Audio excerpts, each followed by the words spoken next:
Je suis la première à critiquer Huda Beauty quand elle fait de la merde, mais qu'est-ce que ça me stresse les revues que je vois sur cette poudre. Je vais encore une fois aller à l'opposé de l'opinion publique. Pour moi, cette poudre est bien. Quand Huda nous a sorti des feutres à lèvres avec 1 ml dedans, une notice d'utilisation pour les utiliser et il en fallait minimum 2 à 26 €, il n'y avait personne pour dire que c'était de la merde, mais quand elle sort une poudre verte et que la majorité de la population ne l'aime pas parce qu'ils ne sont absolument pas concernés par le problème, d'un coup, il y a toute une mode de ne pas aimer cette poudre.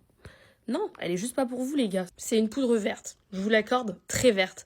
Faite pour les rougeurs. La plupart des gens qui font la revue de cette poudre n'ont pas de rougeur, moi y compris. J'ai fait la revue et j'ai bien dit les gars je n'ai pas de rougeur. Je vous donne mon avis comme ça, mais sachez que je suis d'accord avec le fait que cette poudre sert à quelqu'un. Alors il y a la team de ceux qui viennent te dire ne la mettez surtout pas sous les yeux, je vois pas pourquoi vous mettez une poudre verte sous les yeux, personne n'a le contour des yeux rouges. Alors je suis d'accord sur le fait que en général cette poudre elle est pas spécialement faite pour le contour des yeux, mais il y a des gens qui ont le contour des yeux rouges, je suis désolée, même si c'est peut-être pas la plus grande majorité de la population. Oui, il y a des gens qui ont le contour des yeux rouges. Et il y a aussi des gens qui souffrent, surtout les peaux blanches, de sous-tons souvent trop roses. Donc ça peut venir corriger ça. Un anti-cerne qui est trop rose, par exemple. J'estime que le travail d'une influenceuse, c'est de savoir dire aussi quand le produit est bon, mais qu'il n'est pas pour toi.